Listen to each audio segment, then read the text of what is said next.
Feliz domingo a todos, en el nombre del Padre, y del Hijo, y del Espíritu Santo. Amén. Escuchemos el Evangelio según San Lucas. En aquel tiempo, después de que Jesús leyó en la sinagoga un pasaje del libro de Isaías, dijo: Hoy mismo se ha cumplido este pasaje de la Escritura que acaban de oír. Todos le daban su aprobación y admiraban la sabiduría de las palabras que salían de sus labios y se preguntaban: ¿no es este el hijo de José? Jesús les dijo: seguramente me dirán aquel refrán: médico, cúrate a ti mismo, y haz aquí en tu propia tierra todos esos prodigios que hemos oído que has hecho en Cafarnaúm. Y añadió: yo les aseguro que nadie es profeta en su tierra. Había ciertamente en Israel muchas viudas en los tiempos de Elías, cuando faltó la lluvia durante 3 años y medio, y hubo un hambre terrible en todo el país. Sin embargo, a ninguna de ellas fue enviado Elías, sino a una viuda que vivía en Sarepta, ciudad de Sidón. Había muchos leprosos en Israel en tiempos del profeta Eliseo. Sin embargo, ninguno de ellos fue curado, sino Naamán, que era de Siria. Al oír esto, todos los que estaban en la sinagoga se llenaron de ira, y levantándose lo sacaron de la ciudad y lo llevaron hasta un precipicio de la montaña sobre la que estaba construida la ciudad para despeñarlo. Pero él, pasando por en medio de ellos, se alejó de allí. Palabra del Señor.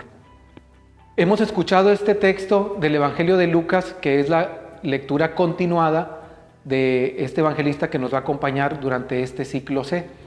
Tenemos entonces la primera ocasión en que Jesús predica en la sinagoga de su tierra, en Nazaret, el lugar donde se había criado. Jesús se había ido a vivir a Cafarnaúm, ya empezaba a hacer milagros allá, regresa a su pueblo de origen, que es Nazaret, y ahí es en aquella sinagoga donde lee el episodio de Isaías, que ya escuchábamos hace algunos domingos. Aquí lo importante es esto: cuando empieza a predicar, la gente le da su aprobación. Por una parte, admiran sus palabras, aceptan sus palabras, pero por otra, cuando Jesús empieza a tocar el tema de la igualdad entre judíos y no judíos, porque les menciona que Dios envió al profeta Elías a la viuda de Sarepta, al profeta Eliseo a aquel hombre Naamán, que era de Siria. Entonces está hablando que Dios también envía la salvación para los que no son judíos. Esto les incomoda porque los judíos veían a los paganos, los que no eran de su raza, los veían como alguien de segunda categoría. Cuando se trataba de las cosas de Dios, eran en segundo plano.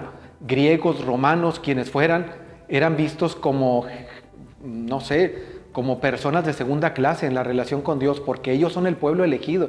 El pueblo de Israel se siente y sabe que son el pueblo elegido. Pero Jesús aquí está anunciando que su salvación es para todos, no es nada más para ellos que lo están escuchando. Ustedes recordarán aquel episodio en que Jesús le dice a aquella mujer sirofenicia que no está bien quitarle el pan a los hijos para dárselo a los perritos. Los hijos es el pueblo de Israel, los perritos son los que no son los israelitas. Esto pudiera parecer ofensivo, pero aquí Jesús está hablando de que la salvación es para todos. Esto no les agrada. Si nos fijamos, por una parte lo estaban admirando, pero cuando toca criterios diferentes a los que ellos habían aprendido, ahí les incomoda y no pueden aceptarlo, al grado que dice ahí que lo llevaron a un lugar para despeñarlo, querían matarlo. Aquí la reflexión para nosotros: ¿hasta qué grado puede llegar el orgullo de cuando no queremos convertirnos, cuando no queremos cambiar nuestros criterios? Requerimos de humildad. San Pablo, a quien celebrábamos hace días su conversión, él decía: todo lo que antes tuve como valioso ahora lo considero como basura. Entre las cosas que él consideraba como basura era todos aquellos criterios tan duros que lo habían llevado a perseguir a los cristianos. ¿Cómo tomas tú el hecho de que alguien te cambie un poquito tus criterios, lo que has aprendido? Cosas que nos hablen de tratar bien incluso al que nos ha hecho daño, que ahí es donde muchas veces nos frenamos. El Señor quiere que veamos a todos por igual, con amor. Si hablamos de los presos, es una de las obras de misericordia visitar a los presos. Mucha gente se detiene y dice: bueno, cometieron un ilícito, merecen estar ahí, El Papa Francisco, cuando vino a México, decía en una cárcel, les decía a los presos, a veces me pregunto, Señor, ¿por qué ellos están aquí y yo no?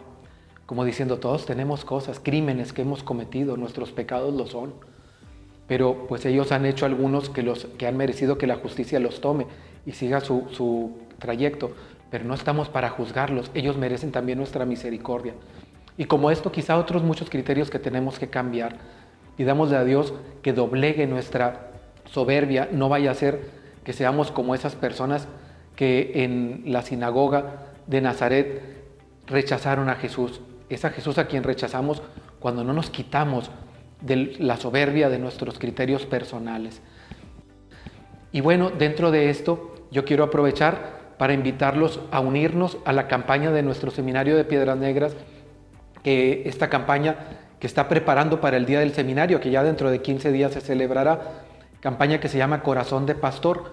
Yo los invito a que se unan a esta campaña, que es orar todos los días por las vocaciones. Este mes de febrero vamos a reforzar mucho la oración por las vocaciones. Necesitamos sacerdotes. En el Facebook, quienes nos siguen en el Facebook, van a encontrar una página que se llama Seminario de Piedras Negras. Como quiera, aquí vamos a poner la descripción para que se unan a esta campaña, que le den link a la página del seminario y sigan esta campaña, y que todos oremos por las vocaciones, y que en un futuro volvamos a tener una gran cantidad de seminaristas, y que en un futuro, todavía más allá, tengamos suficientes y buenos y santos sacerdotes. El Señor esté con ustedes, y la bendición de Dios Todopoderoso, Padre, Hijo y Espíritu Santo descienda sobre ustedes y los acompañe siempre. Feliz domingo.